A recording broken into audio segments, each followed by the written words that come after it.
Hello, and welcome to the Film Jerk Podcast. I'm your host, Edward Havens. Today I was going to be doing an episode on the very short-lived 1980s distribution company MCEG, but instead we're going to try something a little different today. My very first in-studio guest. Please welcome my brother-in-law, Michael Hourigan. Michael is a PhD student at the Washington State University.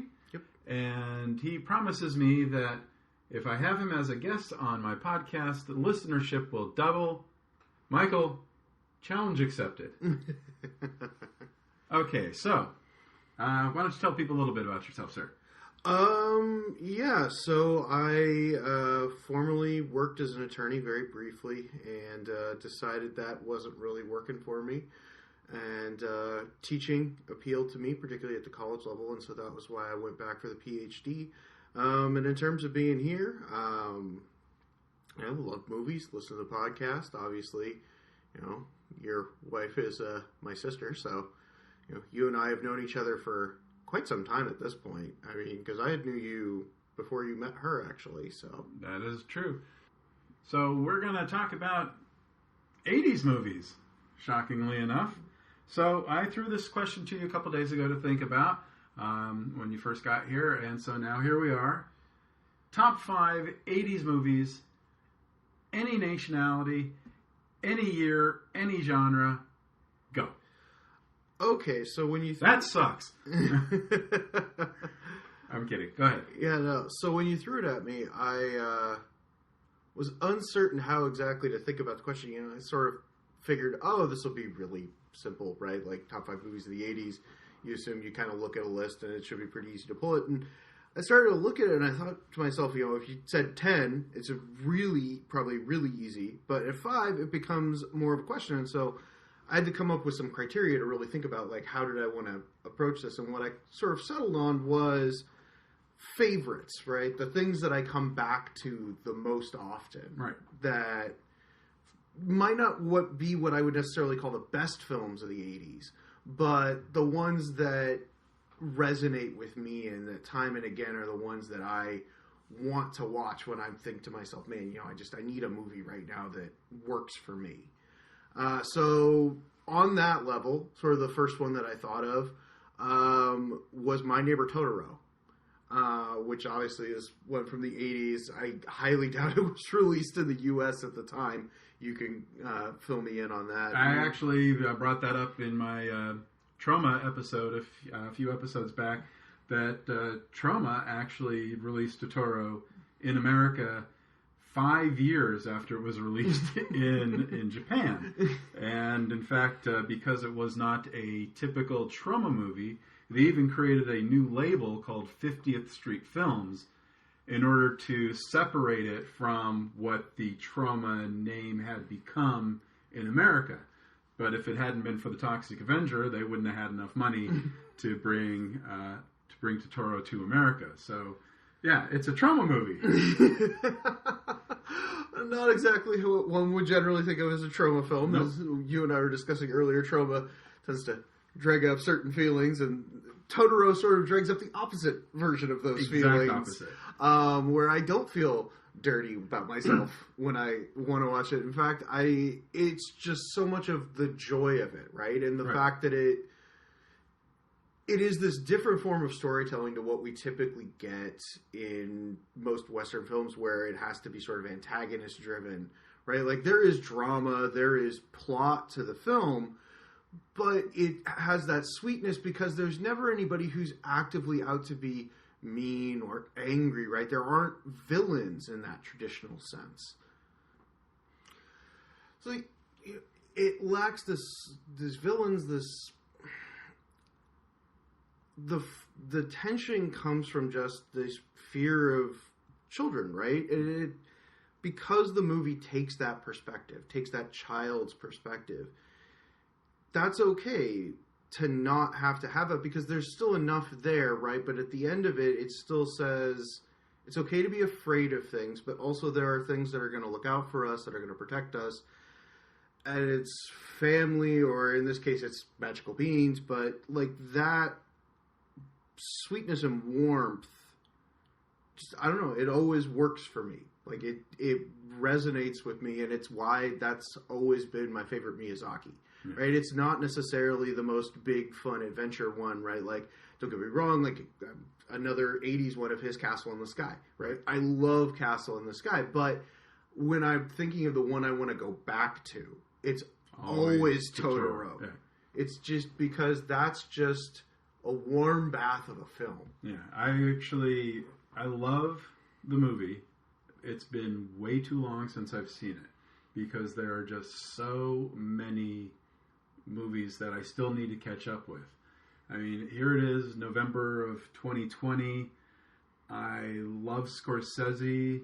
I still haven't seen The Irishman yet because I've got so many things going on that I don't really have 4 hours to sit down in one sitting, and I don't like breaking up a movie into little pieces. And I 100% get that, and that's why I actually had the blessing of, I was in Seattle when that was out in actual theaters. And the discount theater there is owned by Landmark. Right. And so Landmark, of course, has a deal with Netflix to show all their movies in their theaters. Is this the Metro? No, actually. So the one I ended up at was the Crest in Seattle, which is out in like the North Seattle suburbs. It's great. It's $3.50 for a showing, and they show all of those Netflix movies. So of course they had The Irishman, and I was like, you know, to your point, right? I didn't want to break it up at home, but it's often so hard to find that 3.5, 4 hour time block to really sit down and absorb it at home. I said, this is what I know I kind of need to really get this movie, and I'm so glad I did it because it's amazing. Yeah. It's so good. But I also know that if I had done that at home, it wouldn't have had the same effect on me because I would have felt that need to get up or walk around or do something. And so that hurts the film. It's not the film's fault. And I was lucky to be able to avoid that. But I get your point when you want to be able to give those things those time. And so often it's difficult to do that. Right. Because when I posed the question to you, top 5, I started looking at the same thing. It's like trying to figure out what's my top 5. So what I did is I went to my flick chart, which I've had for years, but I don't really keep up with that much. So I was looking at my top 20, and I'm sitting there, and it's like there are so many movies missing from what I feel is a top 20 film for me in the 80s, but I look at this list, and I'm like, that's a perfectly good list, and the order is almost perfect for me. For example, from just 16 to 20, I've got The Natural, The Untouchables, Field of Dreams, Local Hero, and The Right Stuff. And that's a top 5 in and of itself. Those are just such great, fantastic movies. And so like these are movies that I like to go back to time and time again, or sometimes like with The Right Stuff. Again, another extravagant, long, rich movie that it's been a long time since I've seen, but when it was out and when it was on video when I was younger and had time to absorb a 3+ hour movie multiple times, it was one of my absolute go-to movies. You can't convince me that that movie was not probably the best picture of 1983 then, and you're not going to be able to convince it of me now. I used to know every single Best Picture winner, and I can't think of the Best Picture winner for actually, it's Terms of Endearment. It just came to me. And there's no way you can convince me Terms of Endearment is a better movie than The Right Stuff. But I look at my list, and I think it's the top-rated movie I have for 83, just below, or actually it's just above Local Hero, which was also 83. You know, it's just like, but that's just the hard thing about these lists. And so I'm going to have you do one of your top 5, and then I'll list some of mine, and then we'll go back and forth. Absolutely. But so and then of course I don't expect it. Yeah. That's number 1, that's number 2. But what is your second of your top 5? Yeah, no. So these are of course in no order. Right. But going off of your point, right, of talking about kind of these longer films, I'm going to point one out that I love that I fully acknowledge is a shaggy mess of editing, and that's the Blues Brothers. Oh, I love the Blues Brothers. I adore the Blues Brothers. Actually, that's number 8 on my flick chart list of top movies of the 80s. I love the Blues Brothers. I adore the film because it is both a wonderful musical, right? It has like you could pull any one of the numbers out and it'll immediately slay as just this absolute perfect thing.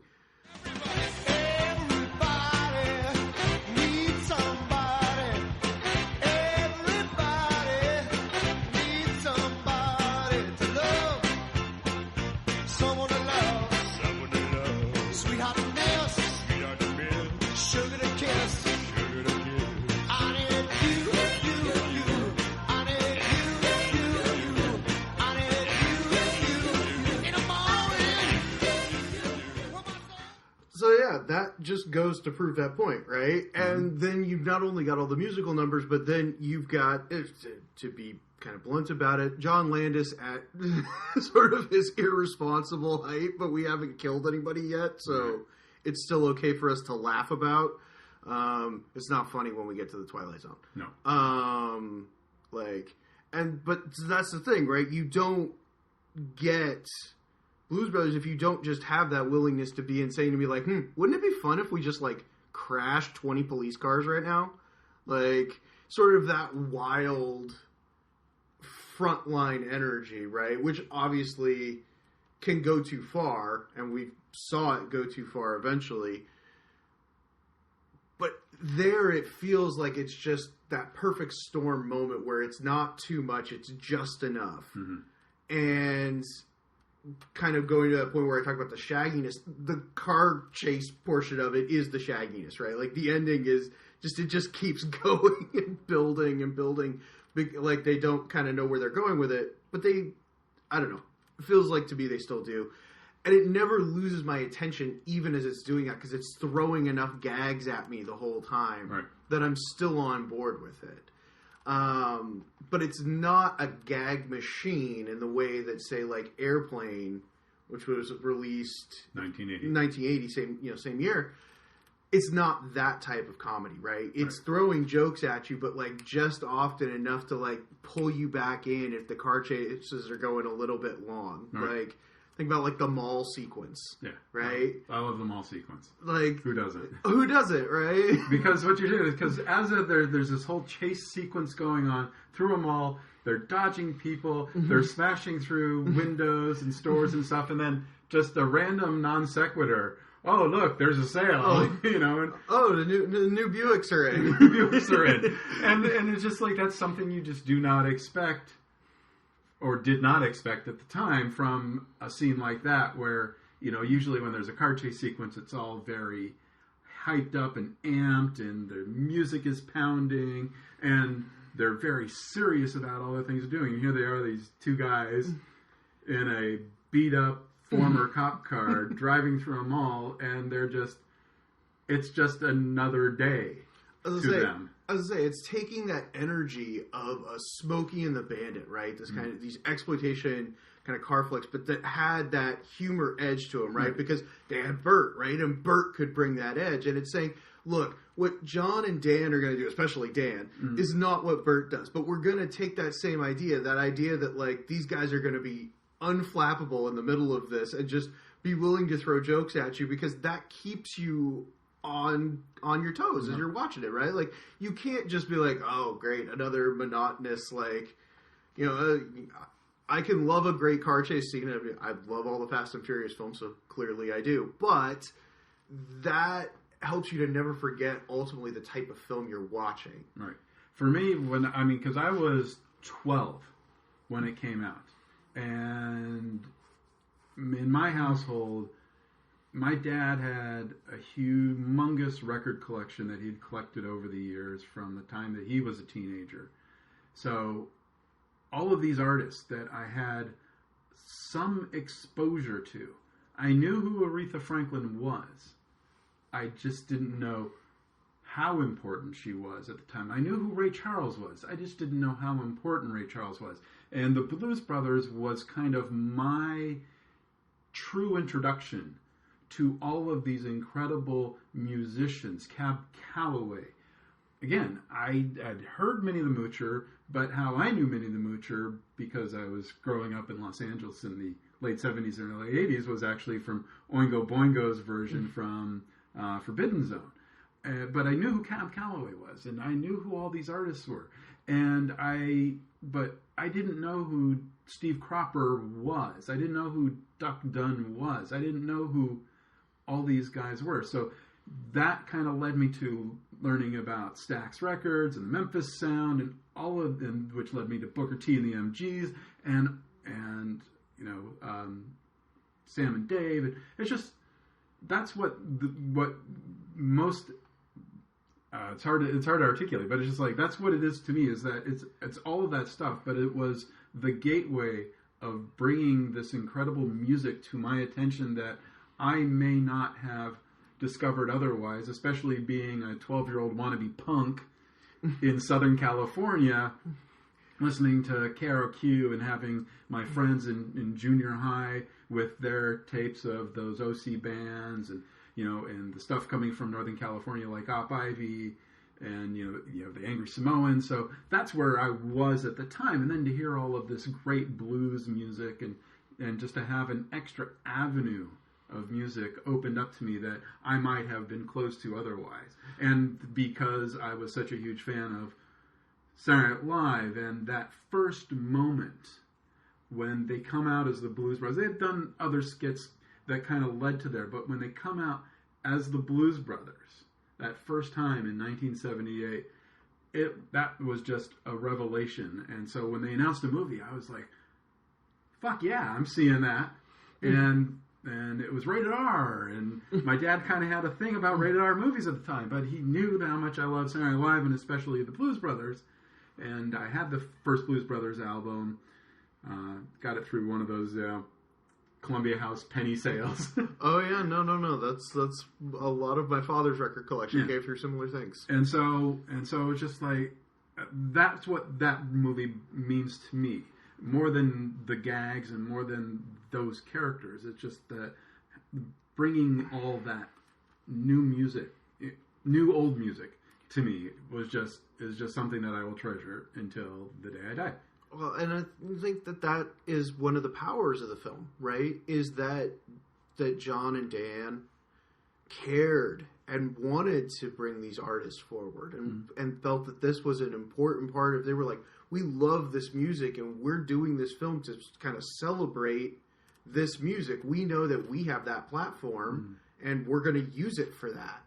And it's so kind of heartening when artists do that, right? When we see artists who, when they get to a success point, to say, all right, it's time for me to bring everybody up behind who is behind me or that I think is important, that I think deserves this spotlight, and I'm going to use my spotlight to pull them up with me. And because it's very easy to not do that, right? You can just kind of leave that aside, and you could have just done whatever John and Dan wanted to do, but they were like, no, if we're going to do this, we're going to do it right. We're going to do it right. And we're going to get the right people, and we're going to make the best version of this. Yeah. And that's why I say, you can love the crazy gags and the Landis stuff, but at the end of it, what the backbone of it is all those songs and all those performances, right?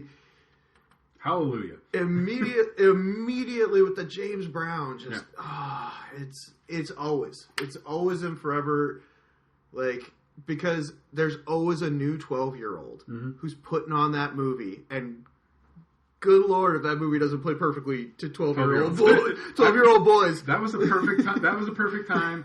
Perfect movie at the perfect time, and I got to see it at the drive-in. Perfect place. Perfect movie, perfect time. It was fantastic. All right, so for my 11 through 15, I've got Brazil, Raging Bull, The Road Warrior, Back to the Future, and Tron. Again, for most people, that is a top 5. I was going to say Brazil is one that just stood outside of the cut in terms of when I had to make this decision of favorite or best. I think Brazil is possibly the best film made in the 1980s, but I struggle to revisit it sometimes, not because I don't think it's brilliant, but because it's a hard movie in parts, right? And that's by design, and I will never judge a movie more harshly for that, but it does make it sometimes harder to revisit, if you know what I mean. Oh, I know what you mean, but for me, it's not just the movie itself, but it's the situation behind the movie. Because when Brazil came out, I was down here in Long Beach. I'd graduated high school. I was down here going to Long Beach City College, which is literally like 2 miles from where I'm sitting right now. And I was an avid newspaper reader, so I would constantly read Jack Matthews's articles about the Battle of Brazil, which he later kind of turned into a fantastic book that if you've never read, you should. But, so, the LA film critics name it the best film of the year, even though it hadn't played in theaters yet, which kind of forced Universal's hand. And I was already on board anyway, being a Python fan and loving Time Bandits and the Monty Python movies, and especially Gilliam's opening version of Meaning of Life, with the insurance people. I forget the title. Yeah, I'm blanking. But yes, giant filing cabinets as pirate ships, right? Just genius. So what happened was like they finally released it on like Christmas Day. It was literally rushed into theaters, like 1 theater in New York, 2 theaters in Los Angeles, including the Beverly Center, where I was later a manager. And we used to do Christmas in Palm Springs with a friend of my stepmom's. And so I was in Palm Springs for Christmas morning for the presents, and then for Christmas dinner, and then I got into my VW Bug and drove all the way from Palm Springs to the Beverly Center, which is a good 90 miles or so, to make literally the last like 12:45 a.m. show, because all the other shows were sold out. So I literally, because this was one of the few theaters at the time that had an automated computerized box office, because back then you still had mostly punch and fold, and you could only buy a ticket for the most current show.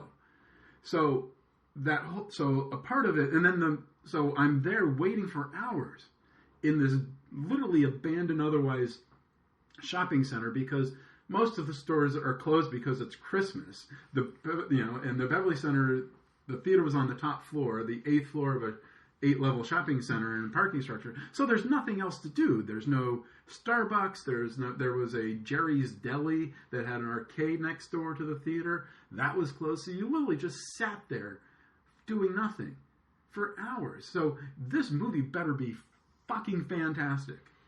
And it was.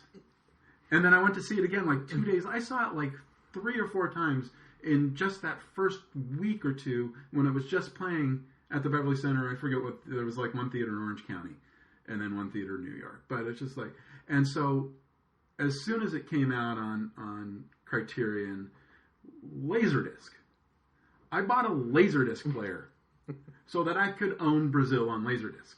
And then when it finally came out on the DVD with the all the different versions, yeah, and I still revisit it to this day, 35 years later, because even though I know every gag in that movie and every scene and know exactly every punch, it still just gets to me. It never gets tired, no matter how many times I've seen it. No, it speaks to a quality of the filmmaking and the idea, and that sometimes you can just kind of get that lightning thing, mm-hmm. right? Like, I love Gilliam's work. I hate to kind of say it, but just it's up to a point, right? Mm-hmm. Like, and I think everybody loses their fastball at some point. Yeah. Some people don't. Some people don't. What up, Marty? Because I still go see, to your point, I can still go see every Scorsese movie. I saw The Irishman in the theater. And yeah, that's still the fastball. Yeah, in fact, your sister still holds me. We came down to Los Angeles in 2016 when Silence came out. It was playing at the ArcLight in Hollywood, and it was new Scorsese. And I'm like, we're going. And then, I'm sorry, Silence is not that good of a movie. It's a beautiful film. It is a gorgeous film. I will concede that is a Marty that I missed. That was one that I was in an in-between point in my life. And but so your sister, 4 years later, still holds it against me. There's like 4 movies that I've taken her to that she holds against me. One of them is Kaena, the Japanese anime movie from the early 2000s. The other 2 I'm blanking at the moment. But she will bring up silence. Every time there is a movie that I want to see that she doesn't want to see, that she doesn't have feeling for, she'll be like, silence. And that's all I have to say. And then there is actual silence because I have no response to that. It happens sometimes. Right. Sometimes we whiff on them. And sometimes guys sometimes people make bad movies. Mm-hmm. It's okay to make a bad movie. Making a bad movie doesn't make you a bad director. Right. Now, making several bad movies means you might have become a bad director, but I'm never going to presume that on you made one bad film. Yeah, from Jabberwocky to Fear and Loathing is grade A. Yeah, everything in that range is pretty much perfect, and everything after that is... The thing is, it's always still interesting, even if it doesn't hit those heights. Except Tideland. Yeah, that one I have chosen to avoid. No, Tideland, I got to see Tideland at the American Film Market in, I want to say 2005 or 2006, before it came out in theaters. I was able to get a press screening pass for it. I went in excited, as I do with every Gilliam movie, or did do with every Gilliam movie, and I just was so disappointed because the visuals were there, the story was considerably lacking. And then he came back to a certain point with Parnassus. Yeah. He came back to a certain degree with that, losing one of your stars. Yeah, no, and see, that's the thing is I look at Parnassus and I'm like, that looks like Terry getting it together, and it breaks my heart that we don't have the full version of that with Heath. Because I think that would have held together better. He's doing the best he can with the fact that he lost his star and is adjusting on the fly. But, that has that kind of that feeling of the older, of tapping back into that vein but trying to maybe look at it from a different perspective. Mm-hmm. And I think that is incredibly valuable when an artist is willing to go back into their past and interrogate a little bit. Like, this is how I would have approached a similar story like this one way, and now I approach it this different way because I'm older and I have different perspectives on life than I had when I was 35. If I'm a 65-year-old man, I would probably think and experience things differently. And I think that not only for the filmmakers, I think that's valuable, but I think for the audience, that's incredibly valuable because then we have those two points of view to look at and say, which one do I think is leaning in a more correct direction, right? And we can then take that to ourselves, and in that way, we provide that power to those ways of looking at the world. I don't know. That's the rhetorical theorist in me coming out, so apologies. Okay, that's fine. Let's get back on some more fun stuff, and I will throw one of mine out that was one that you had in that chunk of your list. And no, it's not Tron, because Tron is so boring. We'll agree to disagree there. I will admit that Tron is not a fantastic movie. It is very pretty. It is, but again, a lot of it goes back to where I was. No, and I listened to your episode about 1982, and I can absolutely see how, because of what that meant to you as a teenager going to the movies in 1982 and how much stability that gave you, I see the value in that. Even because then I don't come to Tron with that, right? Mm-hmm. I came to Tron and saw a 70mm print at the Cinerama in Seattle. Mm-hmm. Beautiful print. Beautiful theater. Beautiful theater. I love it. I adore that theater. I love that. I love the Cinerama so much because the only time that I've ever been to Seattle was in 2014. We were there for a friend's birthday. The friend lives in San Francisco, but they wanted to be in Seattle, so we flew to Seattle. But you weren't in Seattle at the time. Nope. And I specifically went to see The Hobbit at the Cinerama because they had just installed a laser projector at the time. Mm-hmm. And being a theater manager and knowing that laser was going to be the future of the industry I was working in at the time, I wanted to experience that. And I was able to actually get the manager of the theater to give me a tour of the booth and to actually see the laser projector. And it was fantastic. I'm not a big fan of the Lord of the Rings movies. I'm not a big fan of the Hobbit movies. I watched them all out of a kind of, well, I saw this one, and I saw this one, and I saw this one, so I might as well see that one, and then I saw that one. So, you know, it was a sense of obligation, which I did not share with Harry Potter, because I really didn't like Harry Potter, where I gave up after whichever one, the Sparkly Vampire and Doctor Who were in. That is the fourth one, Goblet of Fire. Yeah, I gave up after that. I'm done. But with The Hobbit, I felt I because our friends are big fans of the series, I felt a certain obligation to see it. But being able to go to the Cinerama and all the things they do there with the chocolate popcorn and the special displays. Now they had some materials from The Hobbit, but they also had like costumes from the Batman movies and not the Dark Knight movies, the Batman movies, and stuff from Paul Allen's collection. It was always so. Here's the bad news for your listeners: the Cinerama is no more. What? So they had closed up shop earlier this year for, and I'm going to air quotes here, the listeners will hear, renovations. Right. This was somewhat dubiously heard in the Seattle area. Since COVID has happened, they have said they are closed indefinitely. Mm-hmm. The odds that they are coming back is incredibly low. The reason that the theater survived as long as it did is because Paul Allen bought it. Right. Because he loved going to movies there as a kid. They were going to level it. I know because I went the weekend before they were supposed to close for good the first time. Right. And saw Lawrence and 70 there because they were like, we're going under, we're showing, right. We're breaking the rig out, and we're doing this. And I was like, I'm stopping on my way through because you always take that opportunity when it presents itself. Alan was able to save it, but obviously with his passing last year, it had passed to the trust, and it was somewhat questionable whether or not that was going to be something that stayed open. Mm-hmm. And unfortunately, it looks like they're pulling the plug on not only that, but a lot of the museum properties. Because a lot of why that existed was, to be frank, to give Paul Allen a tax write-off. Right. Because by showing his personal memorabilia in those places, mm-hmm. he could get a tax write-off for doing that.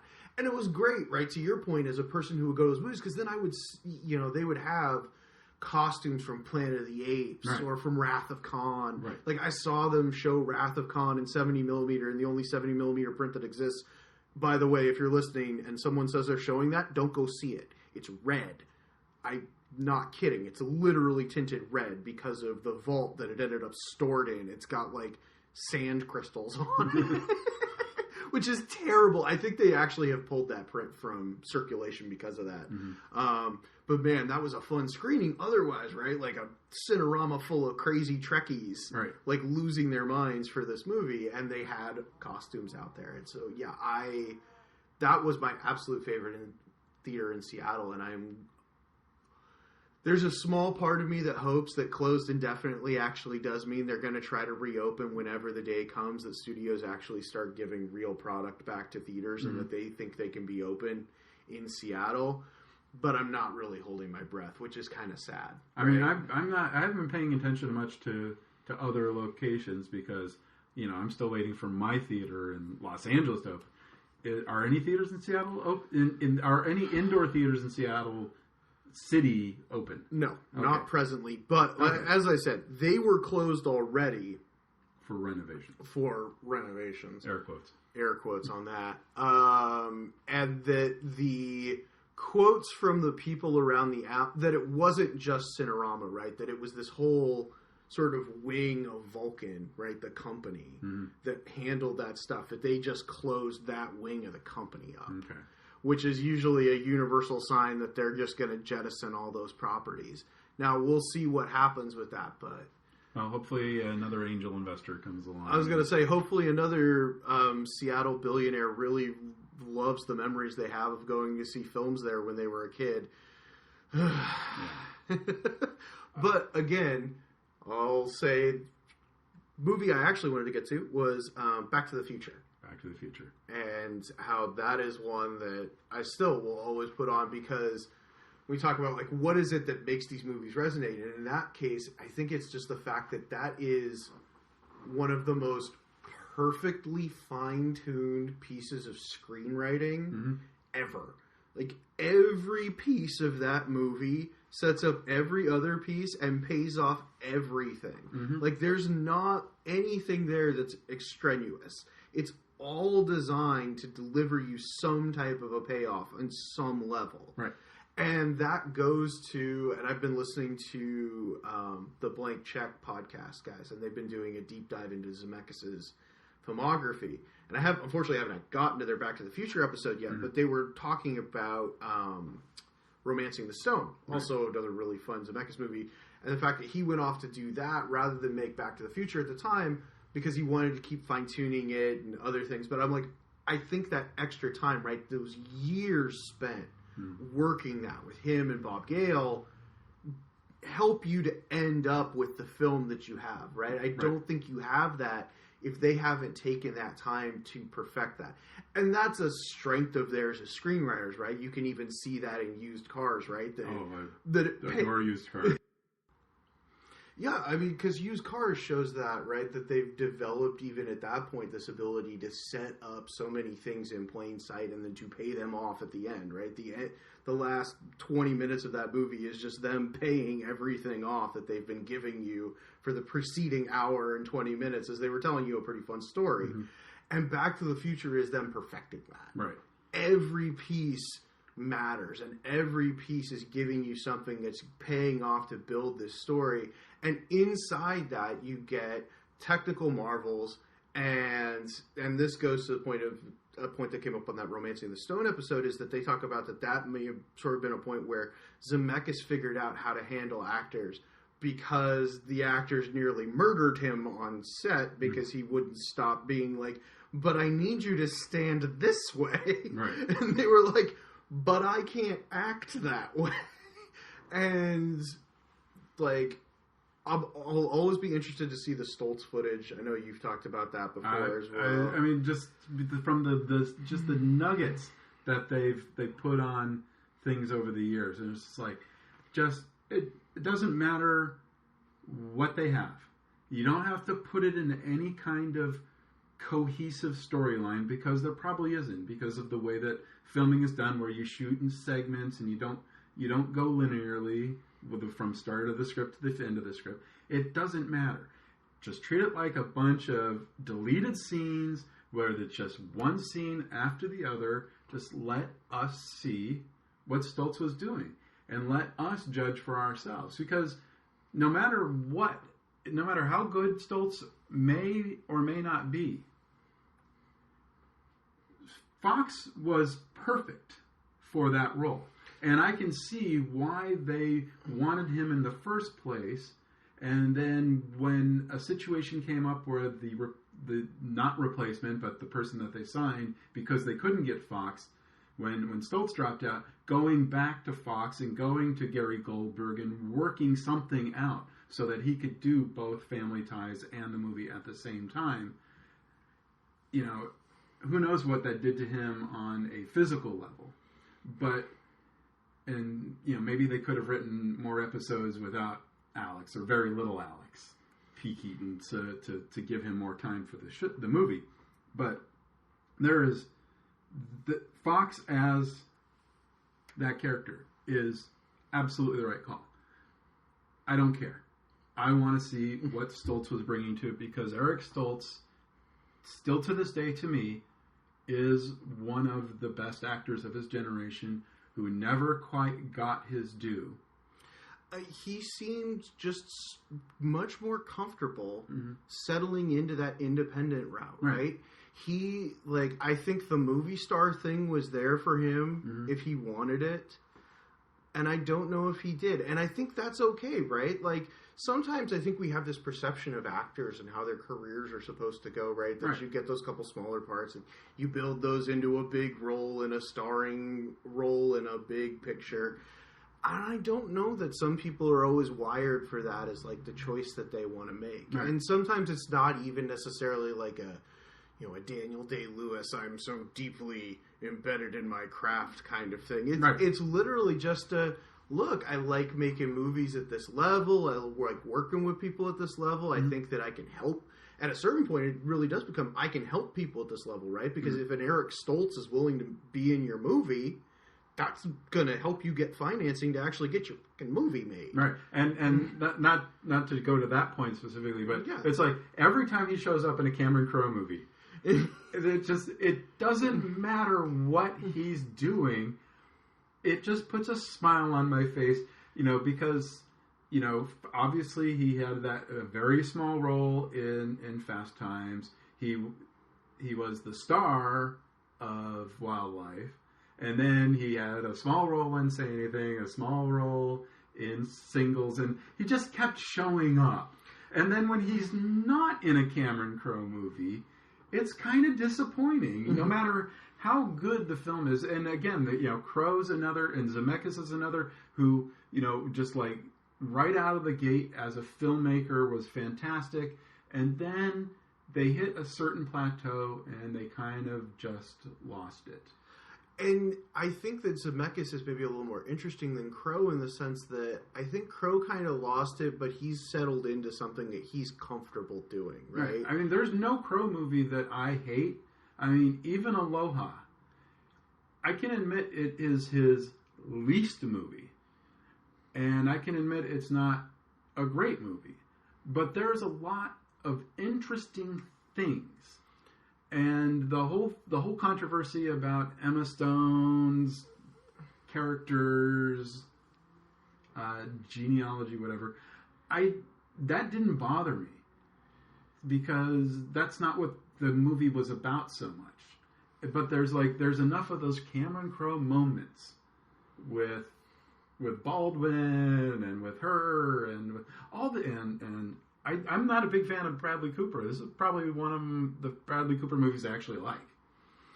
I was going to say, with Zemeckis, like, even after you get on the other side of Castaway, because that's really sort of the end of the run, right? On the other side of Castaway, he decides, I'm doing mocap.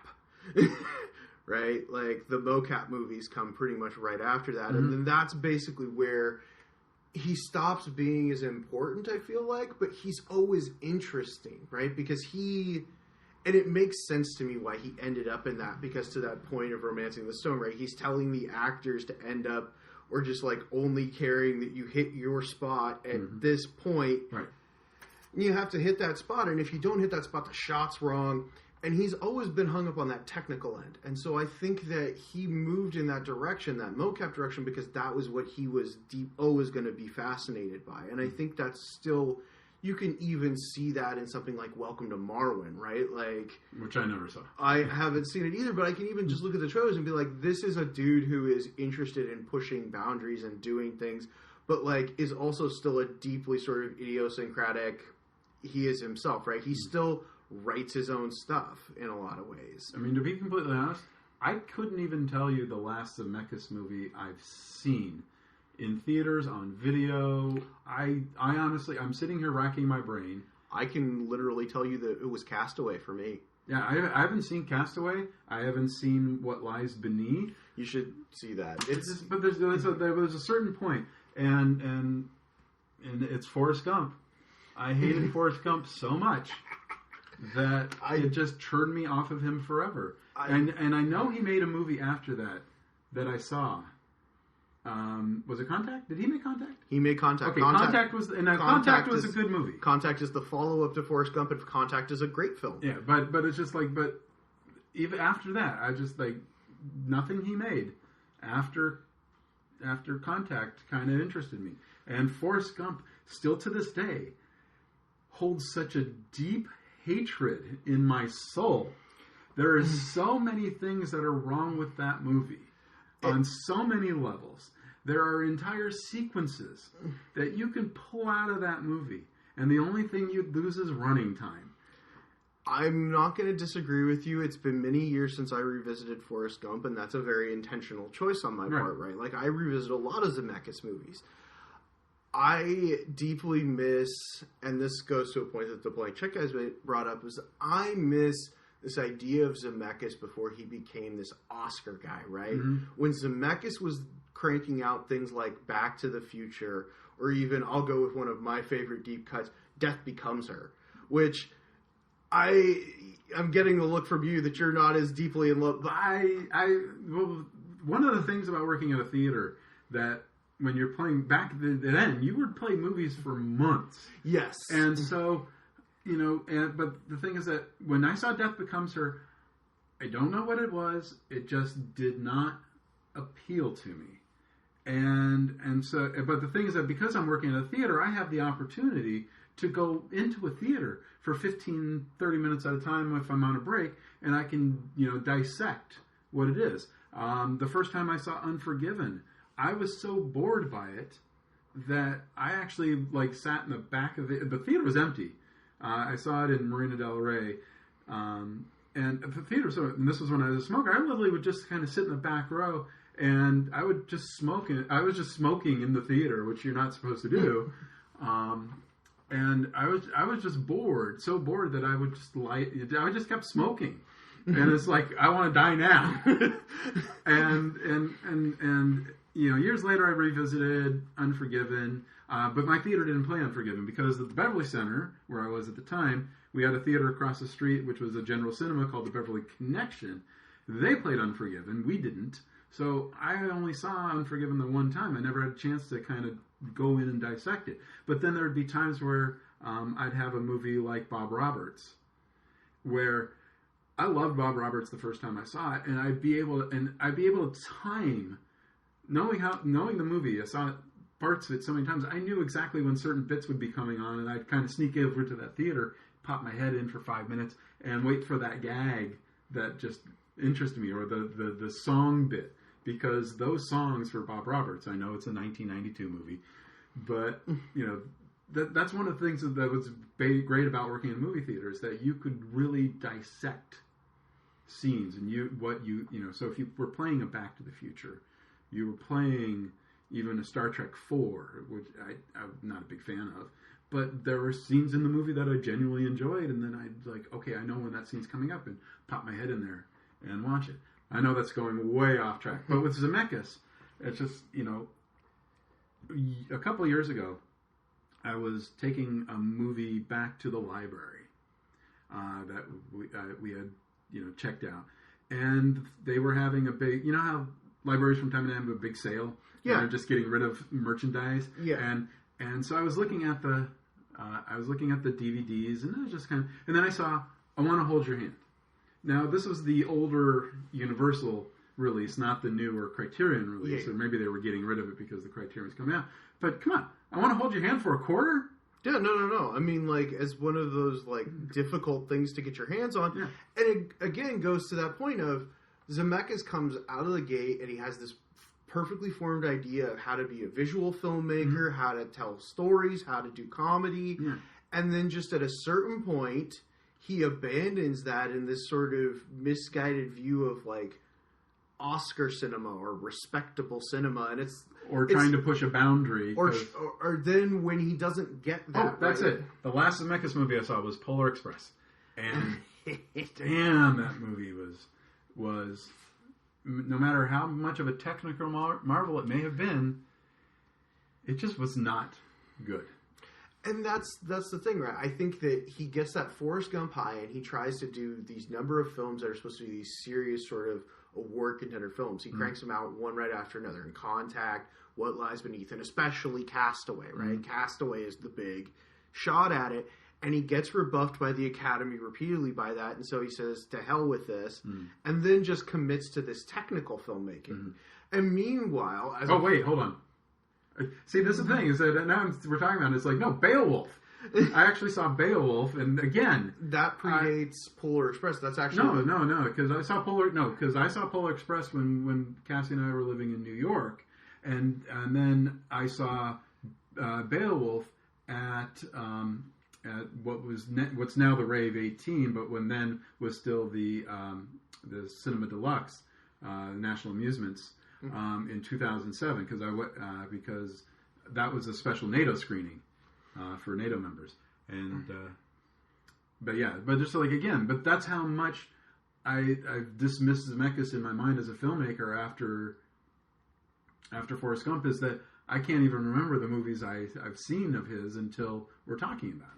No, and see, then that becomes the problem, and it becomes so frustrating as a fan because I still go back, getting this kind of back on track to Back to the Future. Mm-hmm. I go back to Back to the Future, and I'm like, here is this guy who just gets it. Mm-hmm. And even with the sequels, if I don't think they are as perfect of films, I don't think they're often as bad as people give them a lot of guff for, right? Mm-hmm. I think the second one suffers because it front loads a lot of the stuff that people like the least, right? Mm-hmm. It's trying to do this sort of Empire style thing with its sequel, and it front loads all that darkness, right? Because you've got all the future stuff that's not great, and then you get the alternate 1985 stuff that's the really dark part. And what bums me out about that is that I love the last hour of that movie because it gets back to that perfect Rube Goldberg machine design thing that Zemeckis and Gale excel at when they have to double back in time to 1955. Right? That final sequence of the film is so good, it actually makes me, in retrospect, like not hate them as much for the stuff that comes earlier. And then in the film. 3 is... And then 3 is just a fun time of a film. Yeah. It's just a good time of like, okay, we've built this giant puzzle. How the hell are we going to solve it? We're going to spend a whole movie untangling this knot we've built by putting ourselves in this situation. And that feels very them, right? It's a very writing exercise thing of like, okay, your characters are stuck in X. How do you get them out of that? Right. And they can just sit there and build that out and build that out and build an entire film around that ability of trying to solve what is that core problem. Right. It's the Back to the Future trilogy is like the inverse of the Star Wars original trilogy, where the first one is great.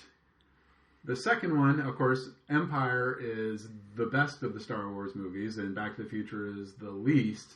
And then the third one is almost as good as the first one, but of course, inverse to the second one, it's either, but it's not clear, Jedi, good movie, not nearly as good as the other two.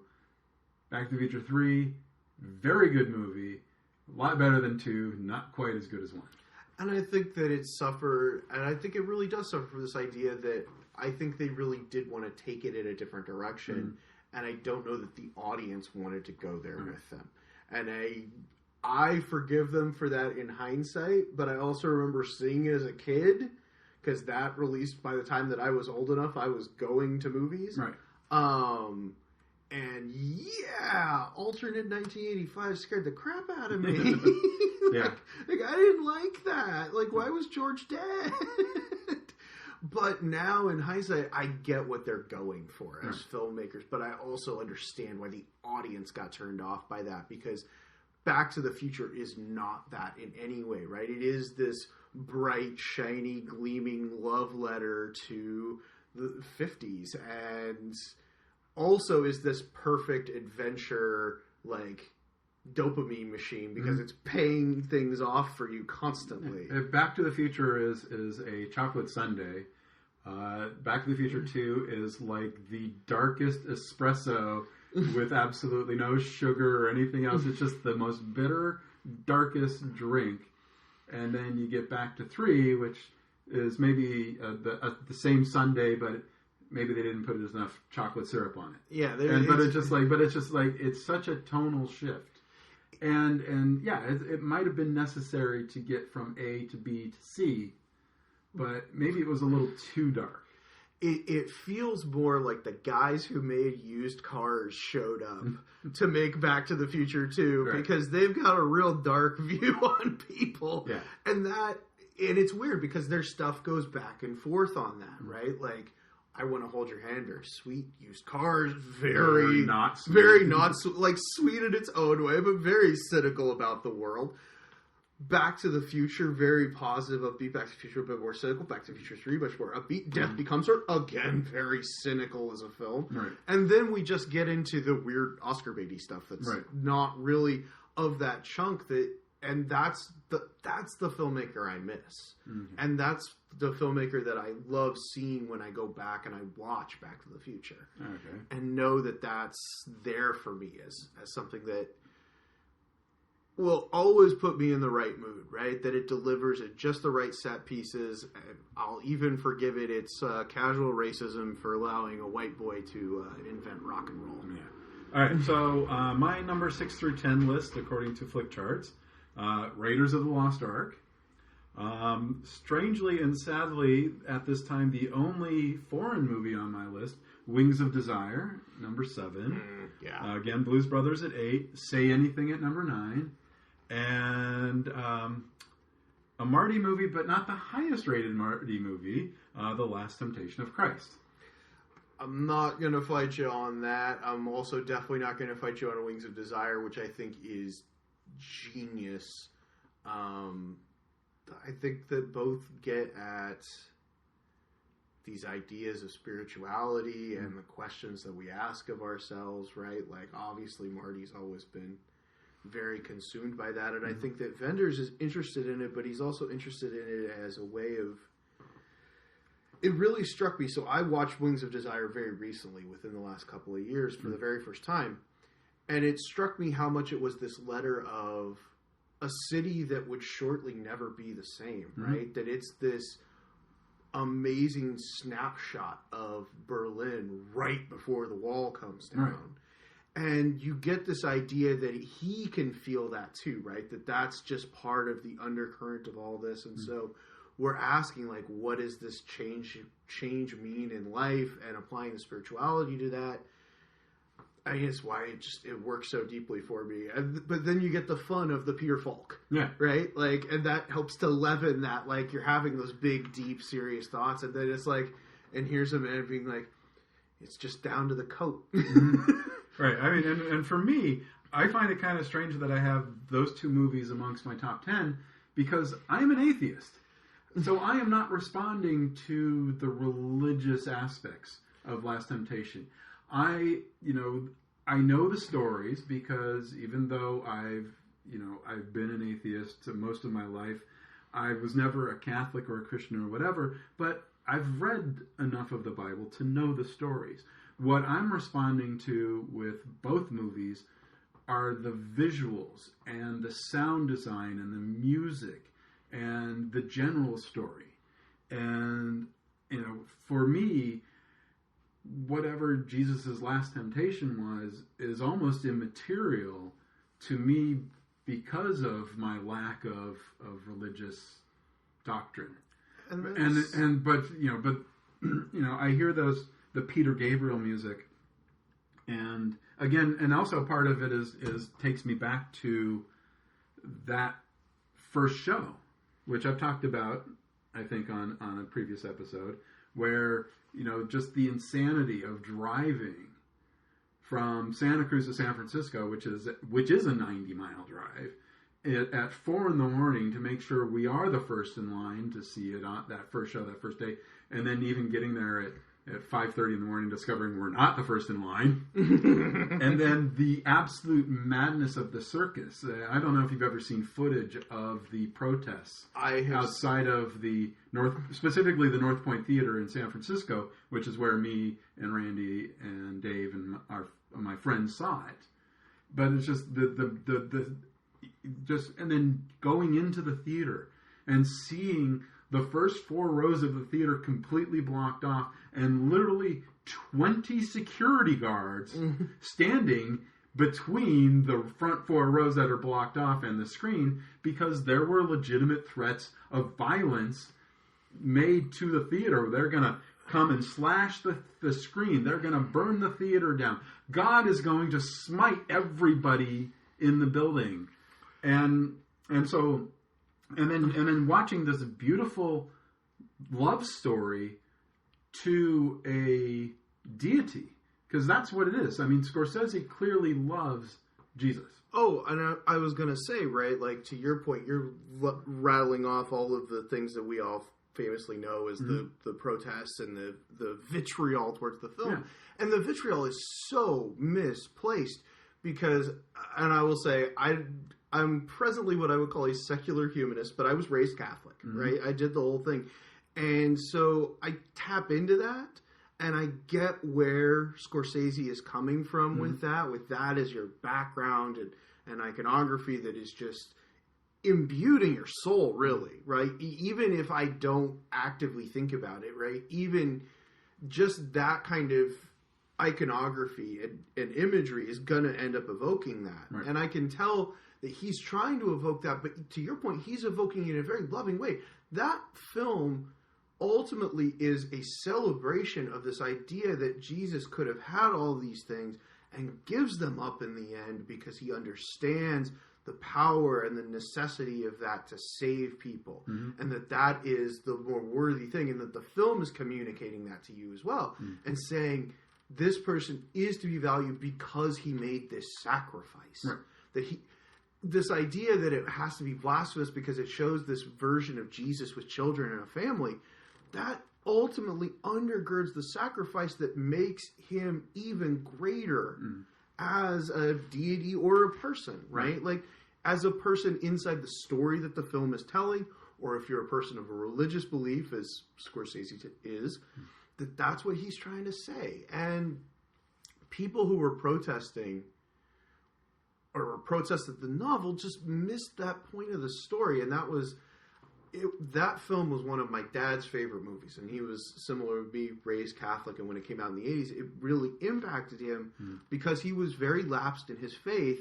But it communicated to him all the things that he thought were best about the story of Jesus, right? That idea of sacrifice and love for everyone, leading you to be willing to make sacrifices that are so great. The ultimate sacrifice. Yeah, like literally to give up everything, to give up your life in the name of love for everyone. Like that to him was the important lesson. And I think that's the important lesson to Marty. And I think that that's one of the single most important lessons, that even if you don't believe that Jesus Christ is the Son of God and all of that, right? Like that's still a powerful moral lesson to take from the film. Morality does not depend on religiosity. Right. And I think that film helps to show that. And for that, I'm so grateful to it. And I mean, also just a fantastic Willem Dafoe performance, of course. Right. The middle. But, like, yeah, that's why that movie, that's another one that I deeply love. And that's why it resonates with me. And when you kind of put Wings of Desire there with it, it just, those two kind of make me think of that similar thing, right? There's the idea of sacrifice for love.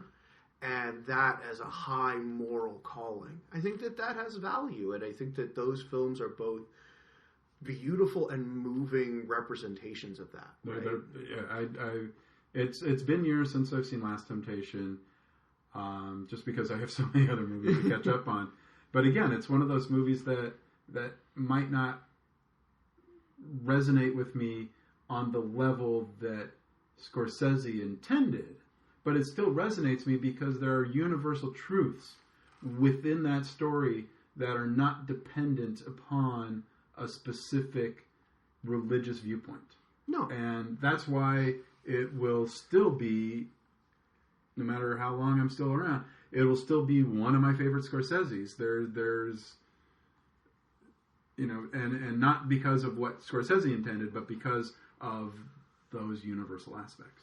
I think that is what you get when you have a great filmmaker working with something that really matters to them. And then the funny part is I actually tried to read the Kazantzakis book after I saw the movie. And I couldn't get through it. It's like how some people feel about David Foster Wallace. That's what Kazantzakis was to me as like a 22-year-old in 1989 or 21, 22-year-old whenever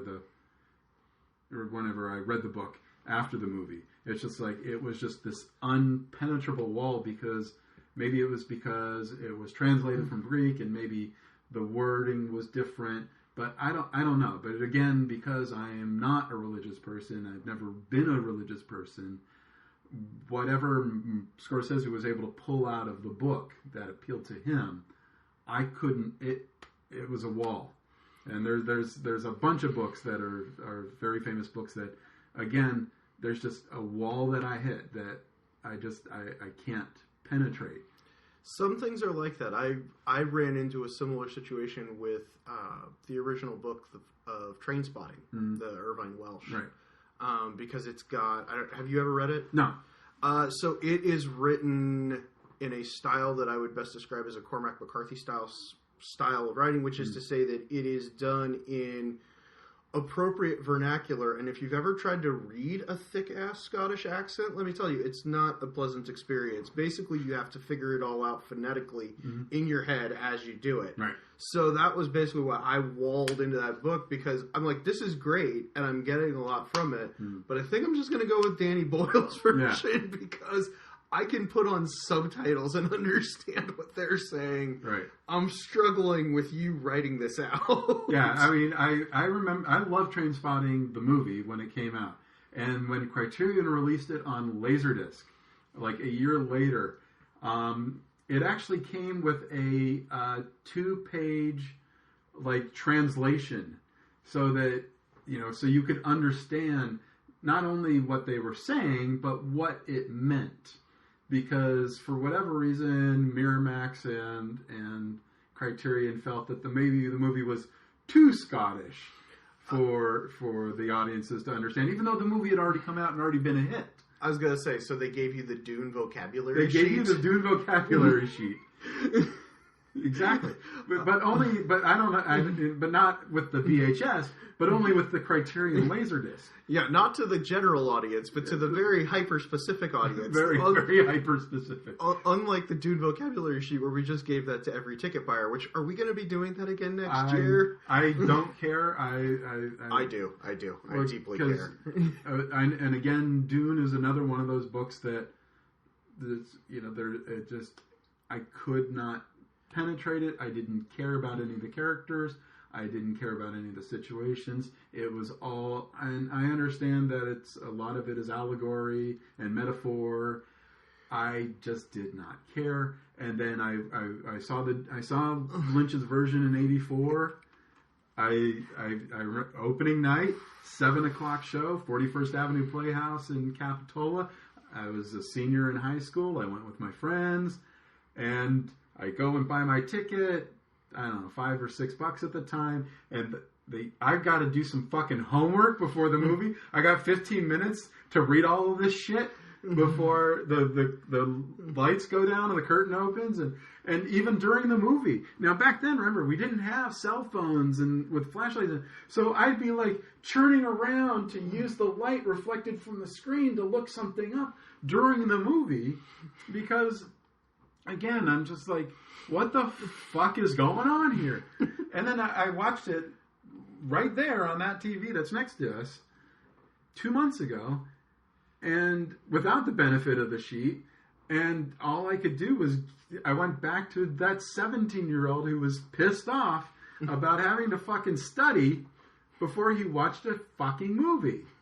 So I'll say, the David Lynch Dune movie is, like, fundamentally broken because Dune is too big to be trying to fit into what they're doing, which is why I appreciate what Villeneuve is doing with it, and that they're splitting it. I will also recommend, if you've struggled and bounced off of it, I had similar experiences with it. Full cast audio drama versions of it are far easier to get into, because then you have people as actual characters with performances, and it helps you to delineate. Yeah. Now, I'll admit that the narration is a lot, and there's a lot of... It's very dense. It's very dense, but it gets to a really interesting place. And that's why, it's why the people who love it as deeply as we do, because, I get why it's something it's very easy to bounce off of. But kind of once you're able to get into it and you realize what the sort of central allegory and, the central premise of, the overarching story is, God, it's so good. And I'm also I'm deeply a fan of Villeneuve as a director. Right. I think he's a fantastic director. I put it this way. I never would have thought somebody could make a high-quality sequel to Blade Runner, let alone something that I thought was maybe not equally a masterpiece, but a truly great film. And he did. We're going to go ahead and stop here for the time being. This conversation went on for more than 2 more hours. So rather than have a 3+ hour podcast, I'm going to break this conversation up into 3 parts. The second part of this conversation will be posted in a couple of days. Thank you for listening. We'll talk again soon. The Film Jerk podcast has been written, narrated, and edited by Edward Havens, with special guest Michael Hourigan. As we are an independent podcast without a network of websites to help promote the show, we rely on word of mouth to get the word out about the show. Please help get the word out. Please post about the Film Jerk podcast on your socials. Please rate and review the show on your favorite podcast sources. Good ratings and reviews help get the podcast higher rankings, which help the show get seen by more potential listeners. And as always, I look forward to your comments about the show. You can leave me a note on this podcast's page at filmjerk.com, or you can leave me a message on my Twitter feeds at Edward A. Havens or at FilmJerk. The Film Jerk podcast has been a production of Idiosyncratic Entertainment. Thank you again. Good night.